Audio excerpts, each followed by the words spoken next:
I will not go to jail. That's what he said. In front of the judge. In front of his dead parents' friends. In front of a courtroom packed with journalists, camera crews, and weeping relatives.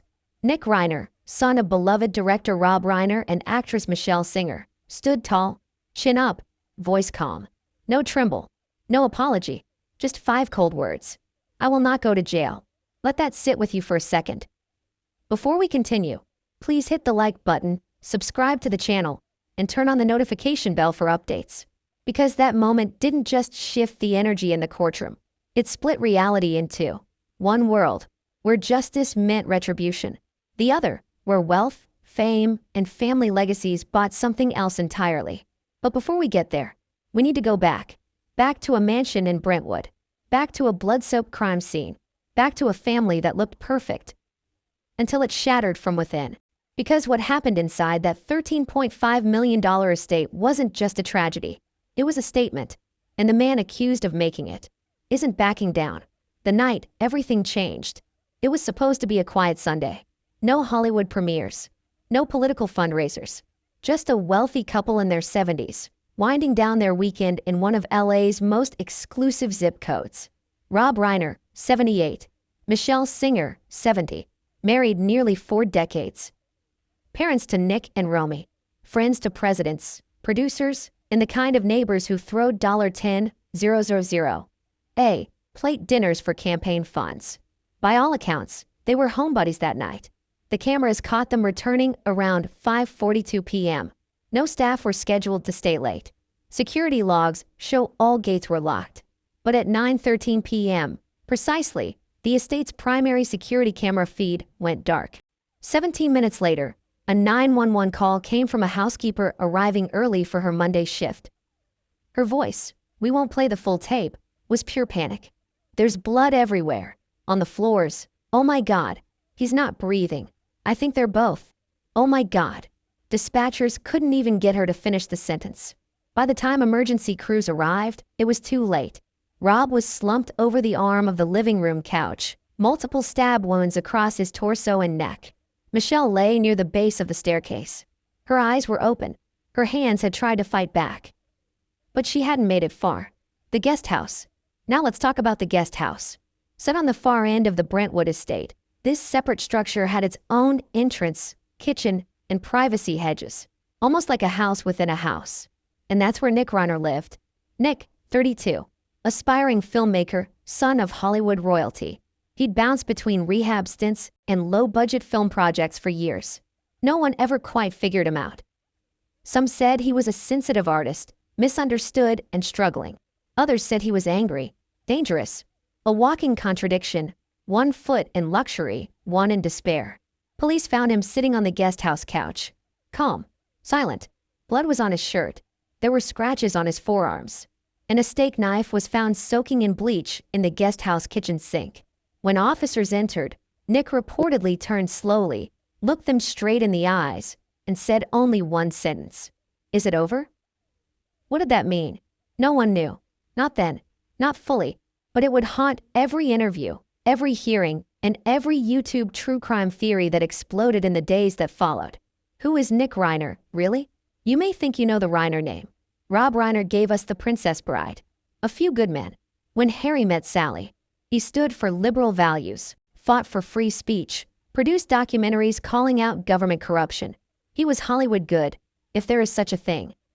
But Nick never fit the script. In interviews, Rob used to say Nick had a unique sensitivity. But there were whispers, early on, of trouble. A school incident here. A rehab stay there. An explosive fight with a girlfriend that got buried quickly. Nick wasn't famous, but he was watched. And in the months leading up to the murders, something shifted. He stopped attending therapy, stopped showing up for family dinners. Neighbors said they heard shouting late at night. And one source, unconfirmed, claimed Michelle had recently asked a private investigator to look into Nick's behavior. But no one expected violence. Not until the autopsy reports dropped. The autopsies, brutality defined. The Los Angeles County Medical Examiner's Office confirmed it. Rob and Michelle Reiner died of multiple sharp force injuries. That's not an accident. That's not a slip or a fall or a kitchen disaster. That's murder. Blunt, repetitive, Intentional. Overkill. And yet, when Nick stood in that courtroom, after being arrested and charged with 2 counts of first-degree murder, he didn't cry. He didn't shake. He just spoke. The courtroom silence. Picture this. Rows of media, legal analysts scribbling notes, flashes from the press pool, and in the middle, Nick Reiner in a gray button-down, not orange prison garb, out on bail, courtesy of one of LA's most expensive defense teams. The judge asks how he pleads. His lawyer leans in, whispers something. Nick looks up, clears his throat, and says it. I will not go to jail. It wasn't a plea. It wasn't defiance. It was a statement of fact, like he knew something we didn't. And maybe he did, because what came next wasn't just a defense. It was a story, one that involved secret diaries, audio tapes, conflicting autopsy timelines, and even missing security footage.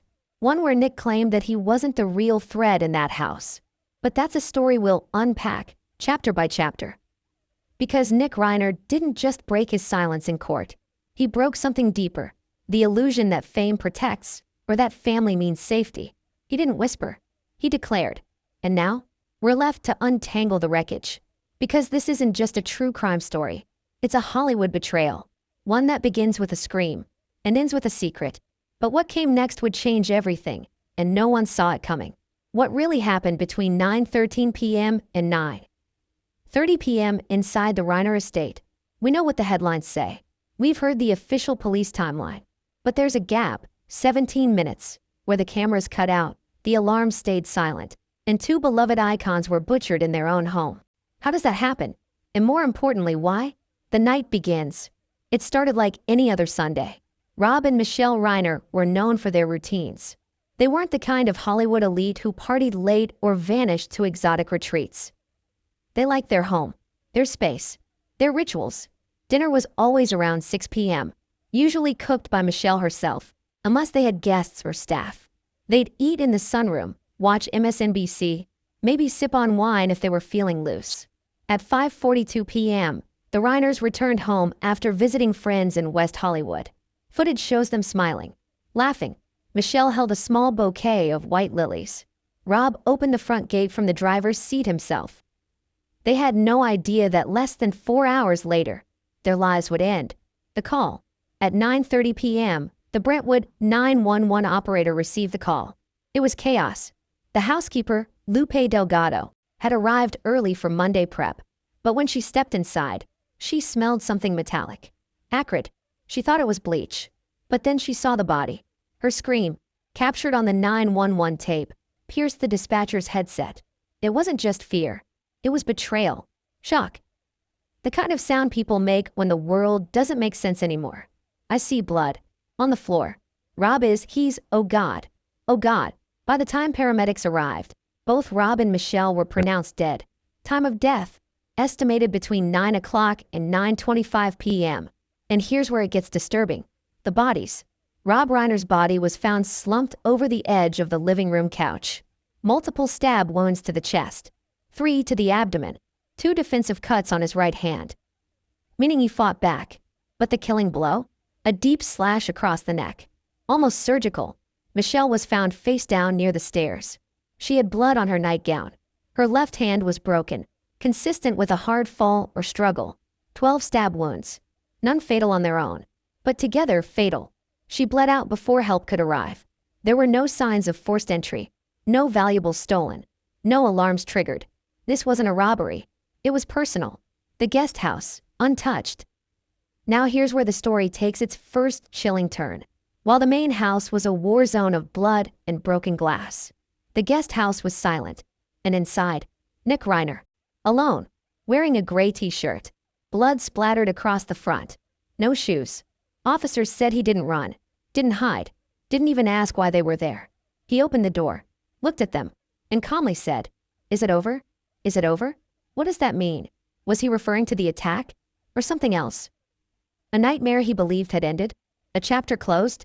We'll explore Nick's mental state in a later chapter. Trust me, there's a lot to unpack, but in this moment, that phrase was enough to send chills through even seasoned homicide detectives, especially considering what they found in the guest house sink. The knife, a 9-inch chef's knife, soaked in bleach, still warm to the touch. It matched the wounds.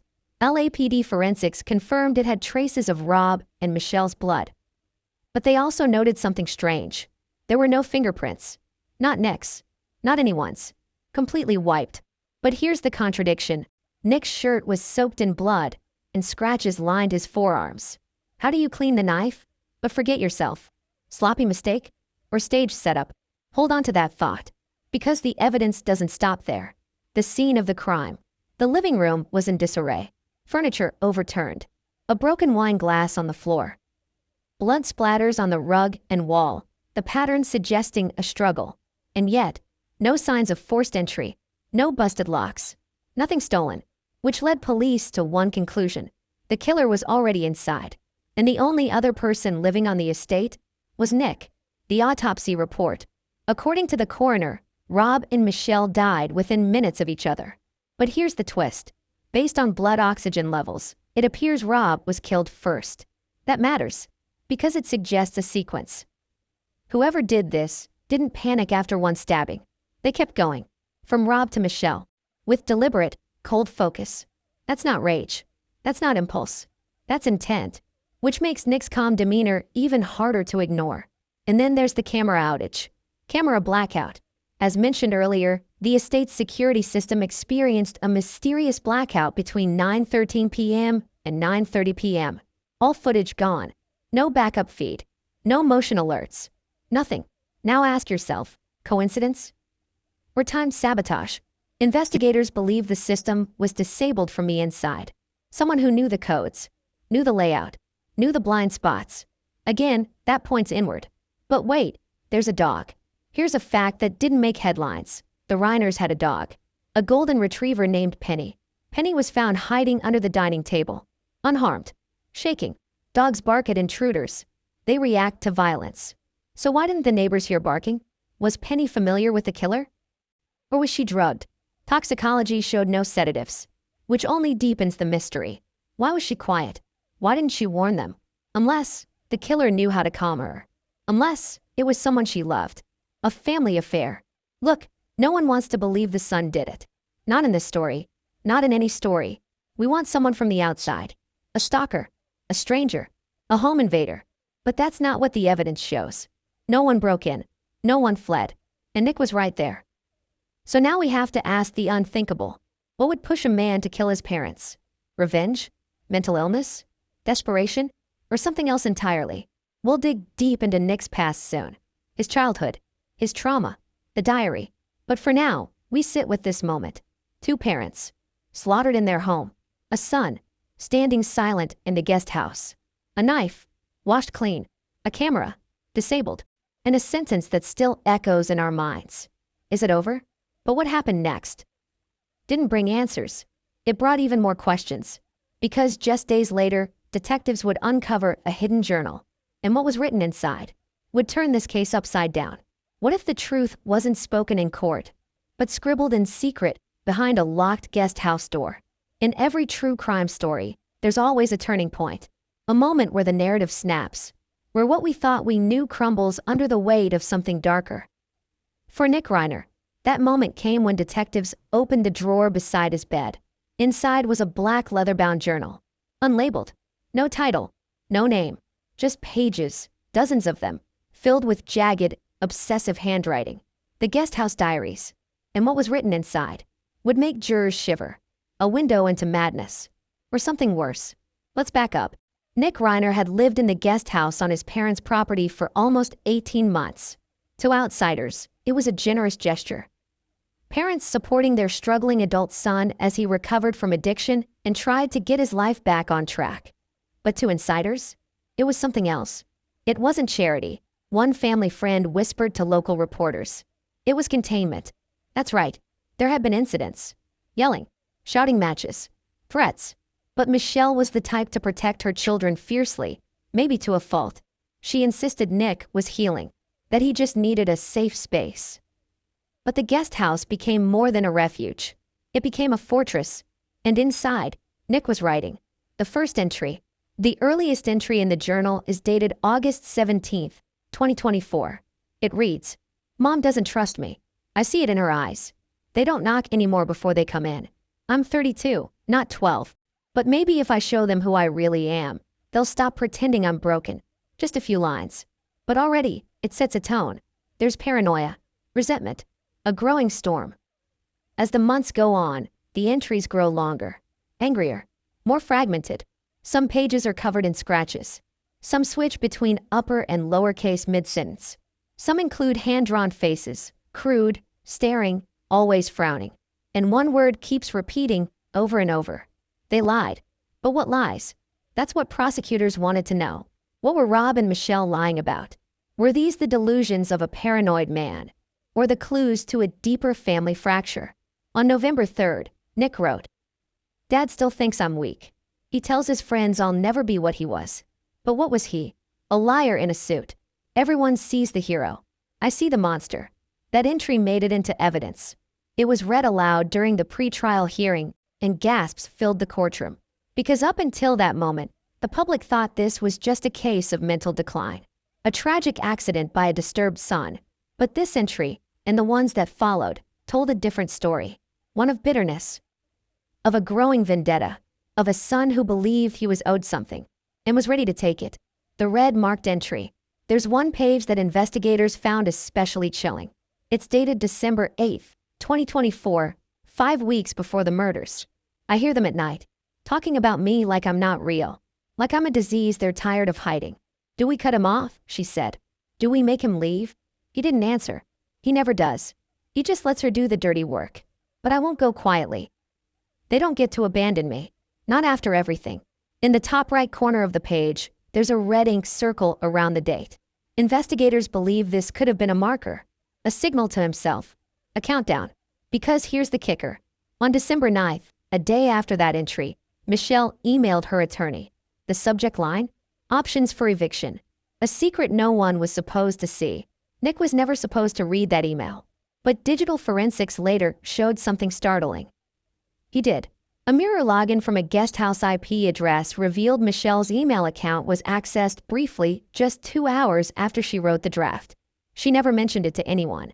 She may have assumed it was safe. But Nick saw it. He knew.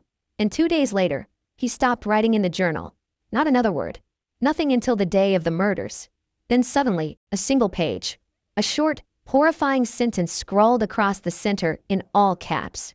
You abandoned me. You don't get to leave first. Who found the journal? The journal wasn't discovered immediately. In fact, during the first sweep of the guest house, it was overlooked. Only during a second, more invasive search, conducted after Nick's court outburst, did investigators pull open the locked drawer and find it. It had been hidden beneath a pile of receipts, old screenplays, and a half-empty bottle of lithium. Some say it was a mistake that it wasn't found sooner. Others say it was fate. Because by then, the narrative had already begun to unravel. Mental health or murder? Nick's legal team used the journal as evidence of diminished capacity. They argued he was mentally unwell, that the diary showed signs of manic behavior, delusion, and untreated psychosis. But the prosecution pushed back. They brought in handwriting analysts, psychologists, profilers. Their conclusion? This wasn't the work of a man in psychosis.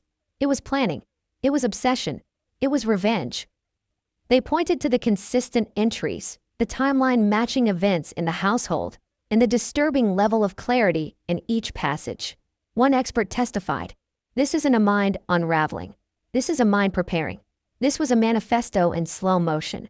Audio versus ink. Here's where the contradictions begin to mount. Because while the journal paints Rob and Michelle as cold, dismissive, even cruel, audio tapes from inside the main house, recorded by the estate's smart speaker system, tell a different story. In one captured moment, Rob can be heard saying, "He's my son. I know he's struggling, but we don't abandon family." Michelle replies, "I'm scared, Rob. Sometimes he just looks at me like I'm a stranger, like he hates me." Two parents. One wants to help. One wants to protect herself. And in the middle, a son spiraling, a family splitting from the inside out. So here's the emotional contradiction. Were Rob and Michelle cold and calculating, as Nick's diary claimed? Or were they aging parents trying to navigate the emotional minefield of loving someone who might hurt them? Can both be true?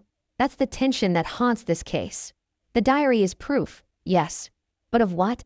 Premeditation? Or a cry for help that no one answered? Back to the courtroom. When the journal was entered into evidence, Nick sat motionless. He didn't flinch, didn't blink. He just stared straight ahead, jaw tight. Rob Reiner, his sister, was in the courtroom that day. She left during the third entry, couldn't listen anymore. Reporters said she was weeping in the hallway, whispering to her attorney. He wrote all that while we were upstairs, while we were trying to help. And then, the sketches. Oh yes, we haven't even talked about the sketches. At the back of the journal were 6 pages filled with drawings. Faces, all with excess through the eyes. One face had glasses and a strong jaw, widely believed to represent Rob. Another had long hair and pearl earrings, unmistakably Michelle. But one page? Just a mirror. And below it, in red ink, I told you not to look away. Creepy? Yes. But also a possible insight into Nick's fractured state of mind. Was he blaming himself? Or issuing a threat? But what came next would rip this case wide open. Because just when everyone thought they had their answer, another journal appeared. Not from Nick, but from someone else in the house. And inside it was a letter never meant to be opened. Until now. What happens when silence breaks, and what spills out isn't remorse, but defiance. For 72 hours after his arrest, Nick Reiner said almost nothing. No press statements, no tears, not even a whisper of "not guilty" from his own lips. He sat in that sterile interrogation room, stone-faced, flanked by 2 high-priced attorneys flown in from New York. And while the media churned through gossip, speculation, and leaked autopsy reports, Nick remained mute. Until day 1 of the arraignment. Until that moment. Until 5 words shattered the courtroom like glass. I will not go to jail. But what really happened inside the courthouse that morning? What led to that explosive declaration? And what did it reveal? Not just about the case, but about the man at the center of this storm. Let's step inside the courtroom. Let's sit in the front row. Let's rewind to the exact moment when Nick Reiner broke his silence. The arrival. It was raining in Los Angeles that day. A rare kind of rain, heavy, cold, cleansing. The courthouse steps were lined with media vans and protesters. Some held signs that read "Justice for Rob and Michelle." Others wore masks with duct tape excess over their mouths. A haunting protest against what they saw as another case of celebrity justice. Inside Department 9B, the air was thick. Journalists, spectators, court sketch artists jostling for angles. Everyone whispering the same thing. Will he plead guilty? Will he show emotion? Will he even speak? And then Nick entered. The look. He wore a slate gray suit. No tie. Crisp white shirt, buttoned to the top. No cuffs. No jumpsuit. Why? His team had posted the $5 million bail within hours of his arrest. His hair was slicked back. His eyes cold and unreadable. But the most unsettling part? The way he scanned the courtroom. Not nervously. Not fearfully. Calculated. Controlled. He made eye contact with every person in the first row. Reporters, former family friends, even his sister Romy, before taking his seat at the defense table. Then came the judge, Honorable Celeste Navarro. No nonsense. Known for her refusal to bend to celebrity influence. And she wasn't in the mood for theatrics. Court is now in session, she began. The Reiner double homicide case was officially underway. The charges. The prosecutor, Deputy District Attorney Janelle Brooks, stepped forward and read the charges. 2 counts of first-degree murder, use of a deadly weapon, aggravating circumstances, multiple victims, premeditation, familial relation. The courtroom was silent. Every breath felt held. Then came the moment. Judge Navarro turned to Nick and said, "Mr. Reiner, how do you plead?" For a second, he didn't move. His lawyer leaned in, but Nick raised a hand, signaling he would speak. The outburst. He stood, straightened his shirt cuffs, took a single step forward. And in a voice that was neither shaky nor loud, just disturbingly calm, he said, "I will not go to jail." Gasps erupted.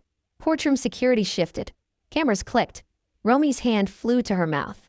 Judge Navarro banged her gavel. "Mr. Reiner, I did not ask for a statement. I asked for a plea." Nick didn't blink.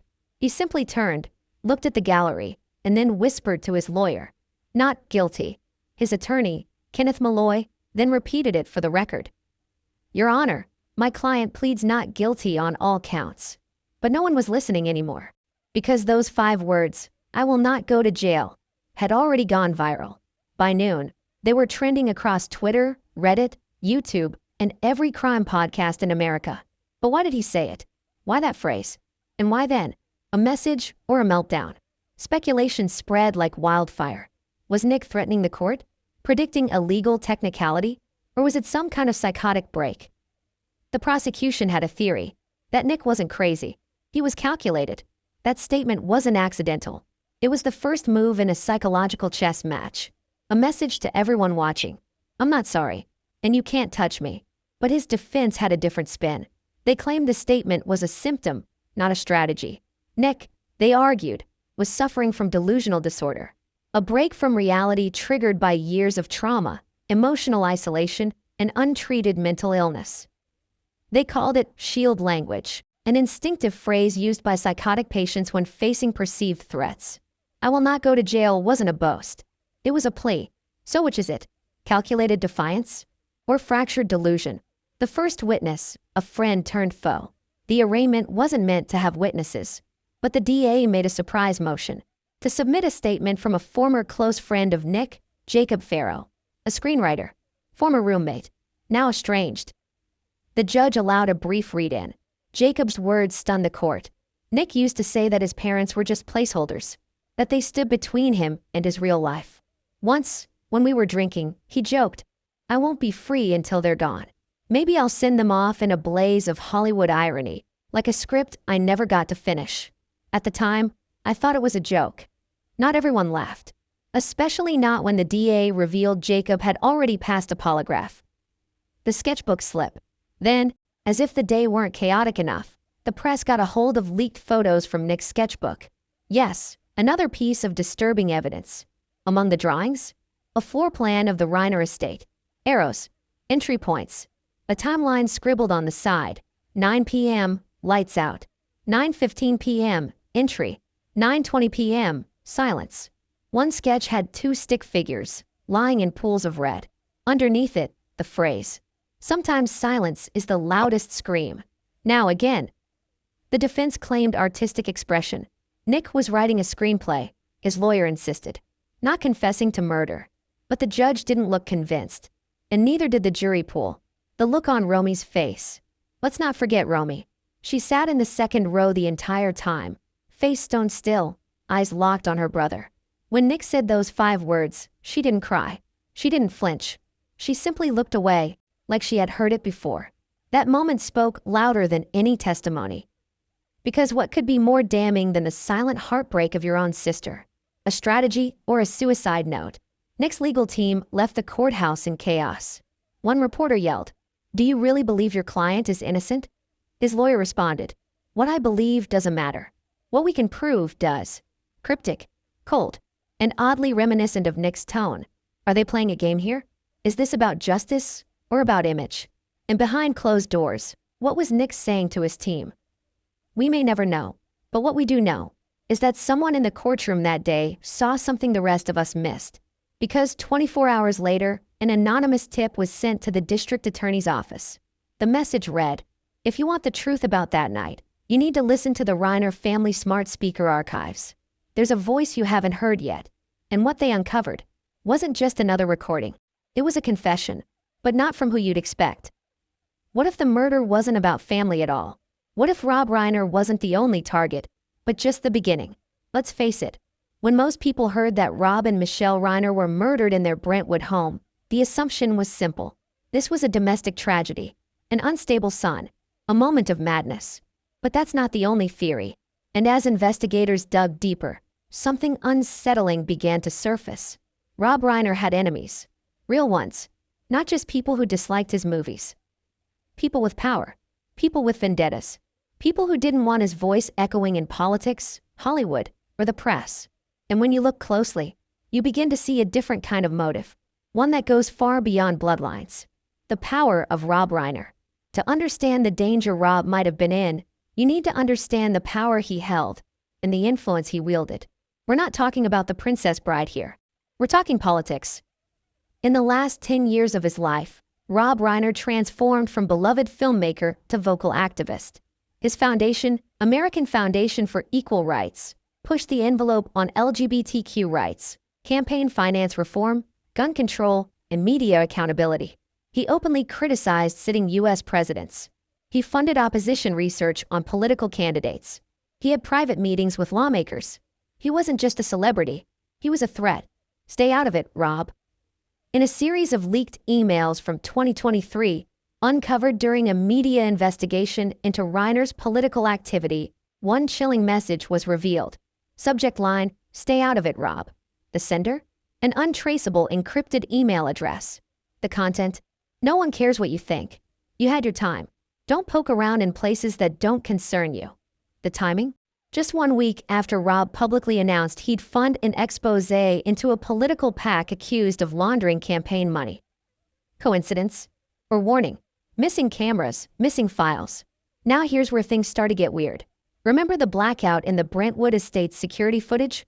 We mentioned it went out from 9:13 p.m. to 9:30 p.m., the exact window during which the murders took place.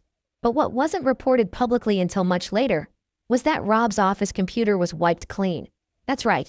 A forensic audit by the LAPD Cyber Division revealed that several encrypted drives in Rob's private study, the room where he worked on his documentary projects, had been remotely accessed just hours after his death. Not by Nick, not by anyone physically inside the house, but by an external signal routed through a VPN traced to Moldova. Now let's pause here. Why would someone wipe Rob's encrypted research drives hours after he died? Unless there was something on them, something someone didn't want seen. The documentary that vanished. Here's a detail most people missed. Before his death, Rob had been working on a documentary about corruption and Hollywood's political donations. He hinted at it in a 2024 podcast interview, saying, "It's a story people won't want told, but it's coming, and the names will shock you." The working title? Shadow Money, The Price of Silence. But after his death, the project vanished. No production team, no backups, no registered LLC, just a shell company listed as RR Productions, SM1. And here's the kicker. The lead researcher Rob was working with, a young woman named Danica Blake, disappeared 2 weeks before his murder. Gone. No social media. No public statement. No confirmed location. Some believe she fled.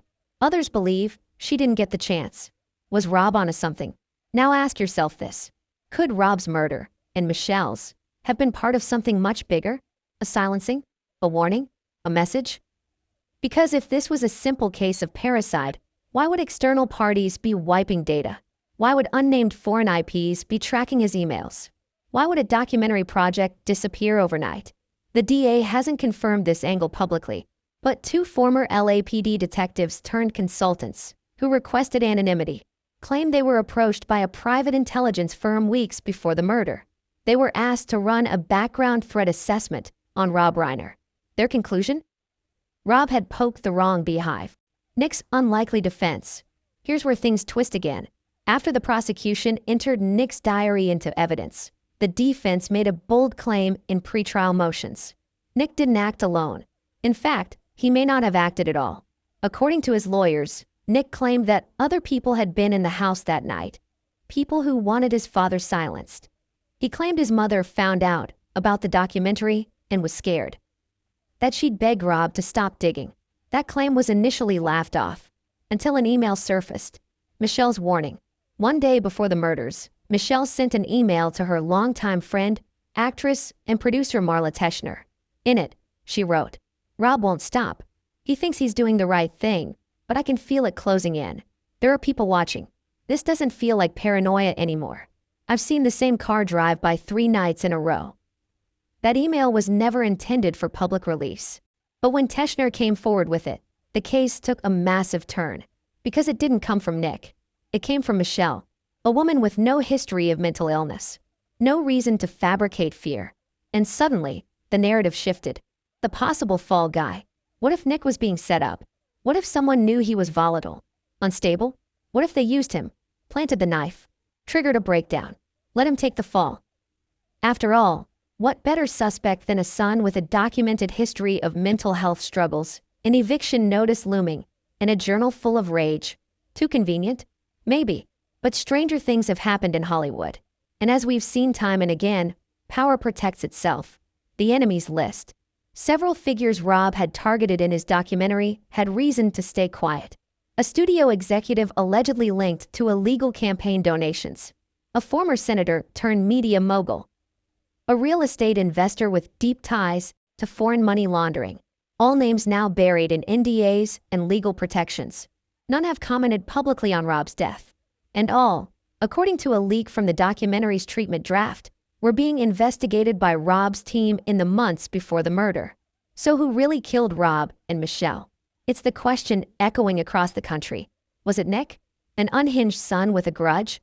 Was it someone else? A professional? A contractor? A warning? Was it both? Was Nick manipulated into exploding, the perfect patsy? Or was Michelle the real target? Her death was more brutal than Rob's. More frenzied. More personal. And let's not forget, she was the one who wanted to stop the project.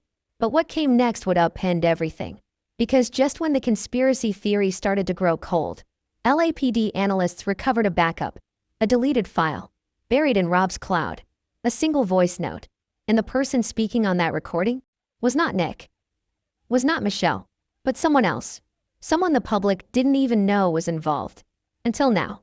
What if the real story of the Reiner murders happened during the only time we can't account for? What if those missing 17 minutes were never supposed to be found?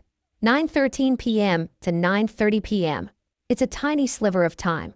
17 minutes. But in the Reiner case, those 17 minutes are a gaping black hole. A blackout in a home wired with state-of-the-art security, smart sensors, and backup surveillance feeds. A hole that just happens to line up exactly with the murders of Rob and Michelle Reiner. Coincidence? Not a chance. Let's break down what happened, or didn't happen, during those missing minutes. Because buried in that void is a mystery more chilling than the crime itself. When the lights went dark, the Reiner estate had an advanced smart home system installed in early 2023. Cameras at every entrance, motion sensors in the hallways, audio alerts, even pressure plates beneath select floor tiles. The system was monitored by a third-party service called Everguard Secure, one of the most expensive private security firms in Los Angeles.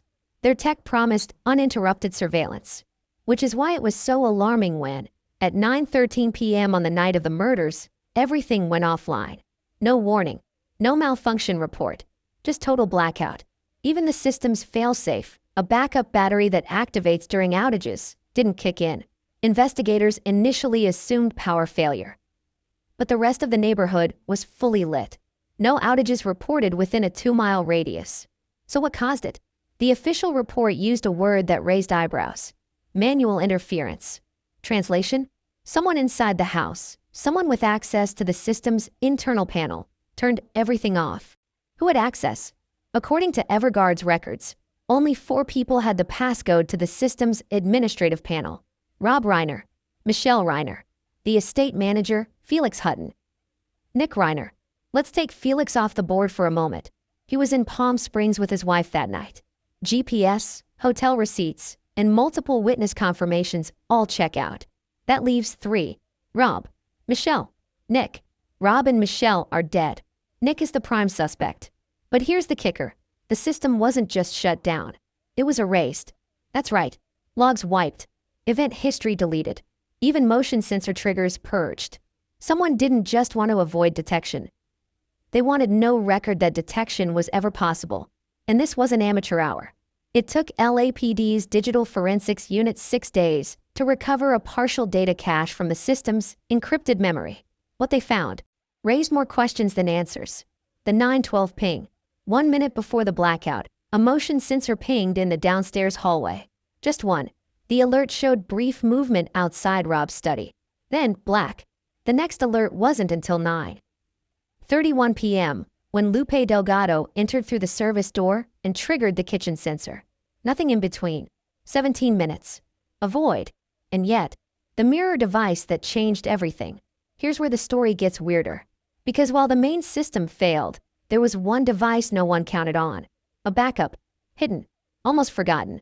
Rob Reiner had a mirror smart device. A biometric fitness scanner mounted in his home gym. It tracked his heart rate, posture, and voice commands. It had its own independent cloud backup. No one remembered it was there. until LAPD's tech team dug deeper. At first, the file looked corrupted.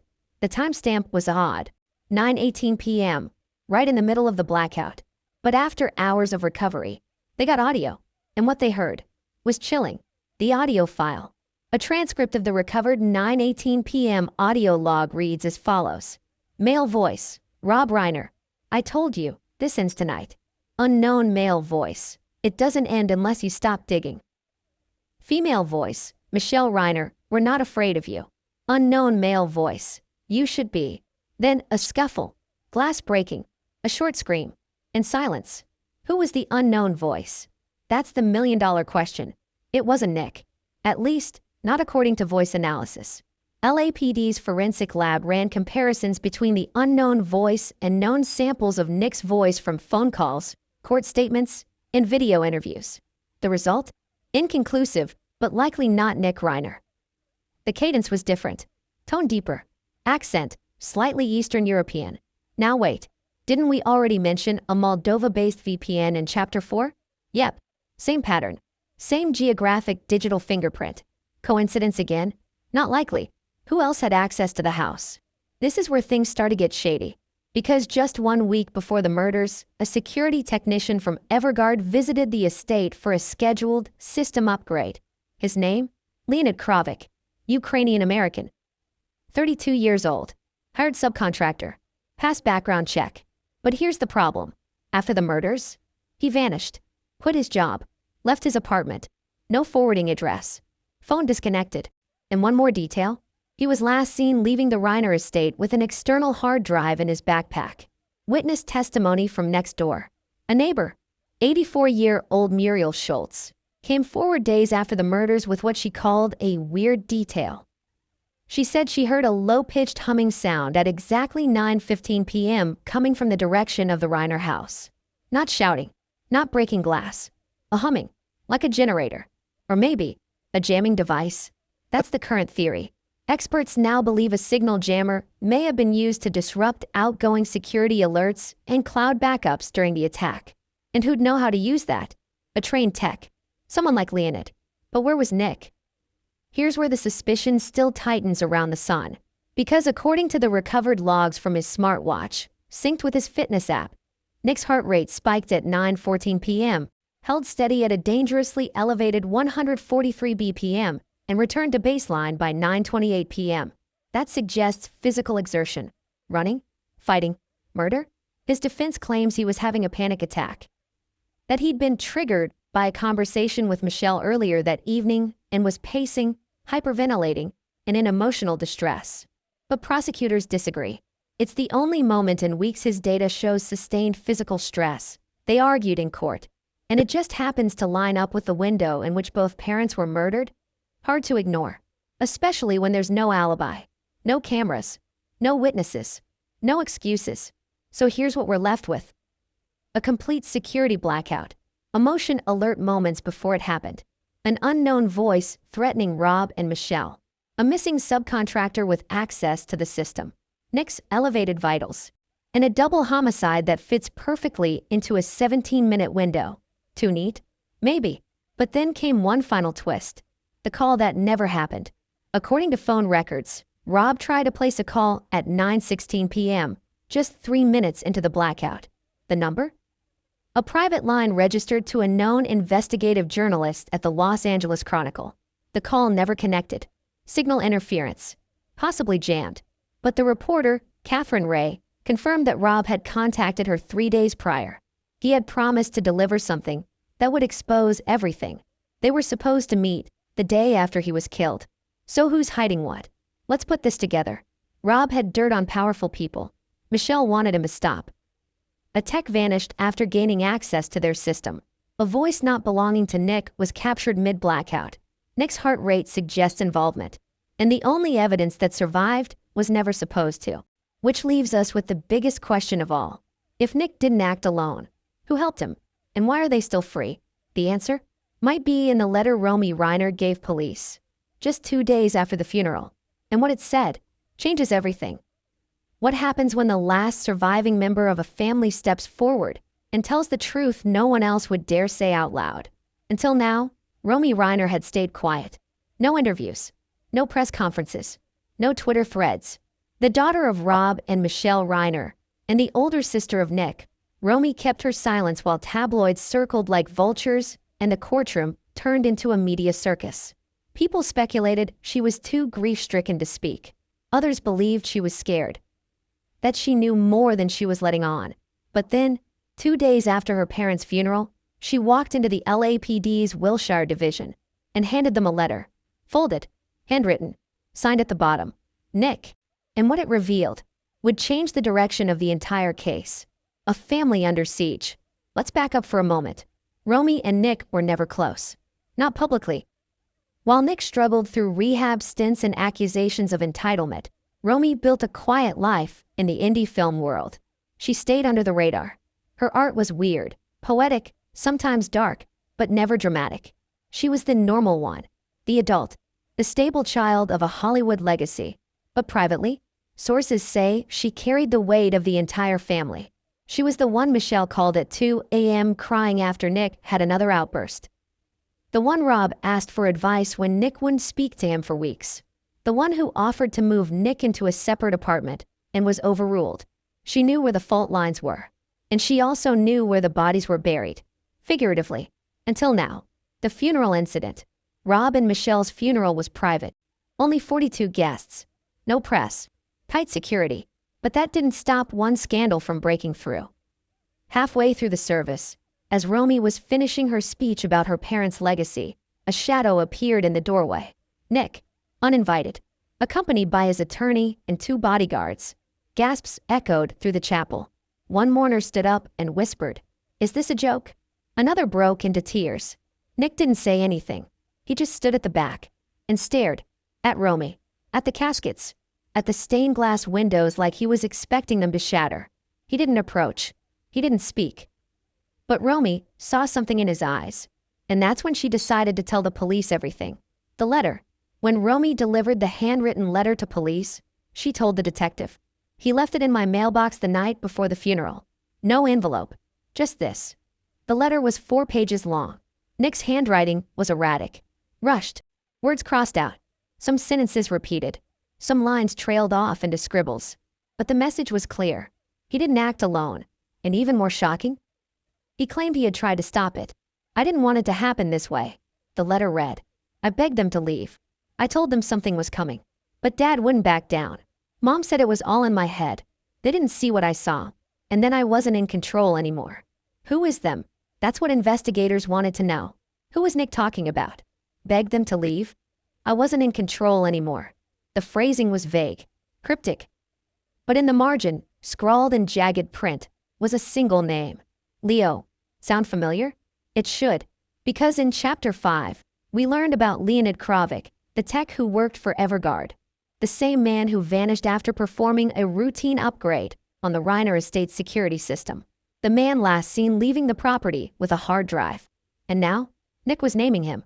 Romy's police statement. In her statement to LAPD, Romy added something else. Something not in the letter. She said Nick had been terrified in the weeks leading up to the murders. That he had started sending her cryptic text messages like, "You'll see. It's not me. He's here already. Don't trust the wires." She thought he was hallucinating. She brushed it off as another spiral. But the night before the blackout, Nick sent her a voice message. It lasted 9 seconds. We only know what it said because Romy played it in the interview.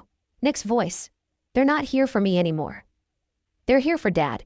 It's going to happen. I think tonight." She never replied. She deleted the message.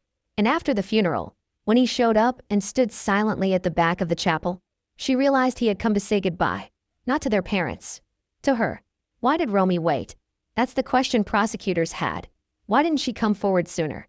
Why keep that letter hidden? Romy's answer? Because I didn't want to believe it. Because if what he said was true, then someone out there let it happen. Maybe even made it happen. And my parents died for nothing. She paused, then added, or worse, for something. The media explosion. Once the letter was mentioned in court filings, media outlets exploded with theories. Podcasts speculated whether Leo was a code name for someone else. Reddit sleuths created timelines overlaying Nick's texts with Leonid's known whereabouts. Twitter threads argued over whether Romy was protecting Nick or selling him out. But the truth is even more complicated, because after Romy gave her statement, she dropped another bombshell. She told LAPD she had found a hidden flash drive in Michelle's personal jewelry box 2 days before the murders. It was unlabeled, encrypted, and when cracked, contained a recording, Michelle's secret recording. On that drive was a single file, rrfinalcall.mp3, timestamped 3 days before her death. In it, Michelle can be heard whispering into a recorder. "I'm making this in case something happens. Rob won't stop. Nick says we're being watched. I didn't believe it until now. I found the note under the door this morning. It just said, 'You're making powerful people nervous. Stay out.' Then there's a pause. Then she adds, 'If anything happens, it wasn't an accident.' That file was admitted into evidence. And suddenly, the courtroom shifted. Because this wasn't just a case of a broken family anymore. It was a puzzle. With too many missing pieces and too many people trying to hide them. Romy's interview. The world hears her speak. 3 weeks later, Romy gave a single interview to veteran journalist Tessa Molina, aired on national television. Sitting in a black dress, hands clasped, voice trembling, Romy looked into the camera and said, "My brother is not innocent, but he's not the only guilty one." Tessa asked her if she believed Nick killed their parents. Her response? "I believe Nick knew it was going to happen. I believe he didn't stop it. I believe he wanted to. But I also believe he was scared of something worse." Then came the final question. "Do you forgive him?" Romy stared ahead, then whispered, "Not yet." But what came next would rip this case wide open. Because just as the public began to accept Romy's truth, a new tape surfaced. This one, not from Nick, not from Michelle, but from a neighbor's home assistant device. And the voice it captured was from someone police had never questioned. Until now. What if the real story was never in the headlines, but hidden in their inboxes? What if Rob and Michelle Reiner knew exactly what was coming and still didn't run? Every relationship has secrets, even one that looks perfect from the outside. Even between two people married for nearly 40 years, beloved by millions, and known as one of Hollywood's most stable couples. But the emails between Rob and Michelle Reiner, they reveal something most people never saw. Not tension, not conflict, fear. The kind of fear that creeps in through the floorboards, that gnaws at the edge of your sanity, that makes you look at your own home and wonder if it's about to turn into your grave. These weren't just private messages between husband and wife. They were warnings, panic buttons pressed in slow motion. And when investigators accessed their cloud-stored emails, they found something no one expected. A thread of desperation, a digital breadcrumb trail that led straight to the truth. The inboxes. Rob and Michelle each had personal accounts, separate from their work or foundation emails. These were private. They didn't use them for business. They used them for each other. Hundreds of emails, mostly mundane. Subject lines like, "Dinner tonight. Found your glasses again. Don't forget Romy's birthday gift." But then everything changed. Around November 2024, the tone of their exchanges shifted. The emails got shorter, more cryptic, laced with tension. And then the subject lines began to read, "Saw him again today. Still parked outside. Do you think it's a bluff?" The first alarm. On November 12th, Michelle sent Rob the following. "The man with the black jacket. Same one. Third time this week. Parked across from the gate at 8:23 a.m. Pretending to be on his phone. I don't think it's nothing anymore." Rob's response. "I'll ask Lou if the cameras picked anything up. Maybe we're being paranoid. But yeah, I've seen him too." Lou was their longtime driver and part-time security consultant. He confirmed he'd seen the same man. Mid-30s. Shaved head. Foreign accent. But when LAPD checked nearby traffic cams, no trace. Not on the street. Not at that time. Nothing. Either they were wrong, or someone had already tampered with surveillance that far back. The name no one mentioned. 3 weeks before the murder, Rob sent Michelle an email with no subject line. Inside, it simply said, "Leo is not who he says he is. Look into it." We know who Leo refers to now, Leonid Kravik, the tech subcontractor. But what did Rob discover? We still don't know. No follow-up emails mention Leonid again, which raises the question, was the account hacked? Were Rob and Michelle erasing their own digital trail? Or was someone else doing it for them? The Plan B email. The most disturbing email in the entire inbox was one that was never sent. A draft written by Michelle at 2:37 a.m. on January 3rd, 5 days before she died. It was titled, Plan B. It reads, "If we're not safe here, then what are we doing?" Rob won't stop. He thinks he's untouchable. But the walls are closing in. Nick is acting strange again. He says they're watching the wires. What does that even mean? I can't tell what's paranoia anymore. But I know this. We need to go. We need to vanish for a while. Just until the documentary is finished. Then it ends abruptly. The last sentence is half written. I don't want Romy to KN. That's it. Was she about to say she didn't want Romy to know? To protect her? To keep her in the dark? We'll never know. Because that draft was never sent. It sat in her outbox. Unread. Forgotten. Until after her death. Husband and wife divided. As investigators combed through the emails, a pattern emerged. Michelle wanted to run. Rob wanted to fight. He was the defiant one. The man who'd made a career out of standing up to powerful figures. She was the realist. The one who knew the price of pushing too hard. On January 5th, Michelle wrote, "You're not hearing me. This isn't about truth anymore. This is about survival." Rob replied, "If we don't tell the story, who will?" Those may have been his final written words to her. A manifesto in a sentence. But courage, in this case, may have been fatal. The last email Rob ever sent. At 7:04 p.m. on the night of the murder, 2 hours before he died, Rob sent one final message. It was to his lawyer. Subject line, contingency. Body, if anything happens to us, make sure the backup goes to Ray. No delays. Ray refers to Catherine Ray, the journalist he trusted with his investigation. The same one he tried to call at 9:16 p.m. during the blackout. But the email bounced back. The server showed no errors. But Ray never received it. Either it was intercepted or erased. And just like that, the contingency vanished. But why keep these emails? That's the haunting contradiction. If Rob and Michelle suspected they were in danger, why leave behind this trail? Why not destroy the drafts? Delete the inboxes? Some believe they wanted someone to find them. That these messages were breadcrumbs. A map leading to the truth. Others think they never believed it would actually happen. That they were scared, but not enough. That they underestimated what they were up against. And that mistake cost them their lives. But then came a stranger email. From Nick. Yes, Nick. He rarely used email. Texts, sure. Calls, not often. But investigators discovered one unsent message in his drafts folder, dated January 6th, the day before the murders. It was addressed to no one. No recipient. No subject. It read, "They're coming. Not for me. For him. She's in the way now. I didn't ask for this. I didn't ask for any of this." Again, cryptic. Half confession. Half plea. But what sealed the chill? The email ends with, 17 minutes is all they need. Wait, 17 minutes? We know now that the blackout lasted exactly 17 minutes. And Nick referenced it before it happened. Which means what? That he knew it was coming? That he knew someone had that time window? And a plan? That one sentence, buried in a forgotten draft, could be the smoking gun that links everything.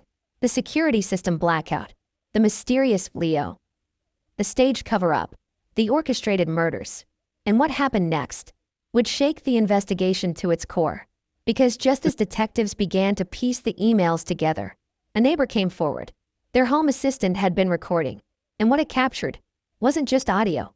It was a name no one expected to hear. Not in this case. Not in this neighborhood. Not in this family. What if the killer confessed, and no one noticed? What if the voice that echoed through the Reiner estate wasn't just threatening, but chillingly honest? In high-profile murder cases, the smoking gun is rarely literal. It's a whisper, a glance, a recording no one expected. And in the Reiner double homicide, that moment arrived with a ding, a soft notification tone, from a smart speaker in the house next door. It was an Amazon Echo. A standard model tucked into a corner of a granite kitchen counter, owned by a retired schoolteacher named Patricia Avery. She lived alone, quiet, had no idea her device had captured anything important, until her nephew came over to help set up her new phone. He was testing her Alexa's pairing function, scrolled through audio logs, and found a strange file. Timestamp, January 7th, 9:19 p.m. Right in the middle of the Reiner estate's 17-minute blackout. At first, it sounded like background noise. Distant voices. Muffled. But as the volume was adjusted, something eerie came into focus. A male voice. Cold. Calm. Unshaken. And what he said made Patricia call the police. The tape. Here's a transcript of the clearest portion of the audio, confirmed by LAPD audio forensic analysis. Male voice. They told you to stop. He told you to stop. But you wouldn't, would you? Female voice. Believed to be Michelle Reiner. This is our home. You're trespassing. Male voice. This stopped being your home the second you turned it into a spotlight. Male voice. Believed to be Rob Reiner. You don't scare me. Male voice. That's the problem. Then there's a pause. A long, breathless pause. Then a scream. Not blood-curdling. Not cinematic. A small, helpless cry. And the sound of glass shattering. The voice that didn't belong.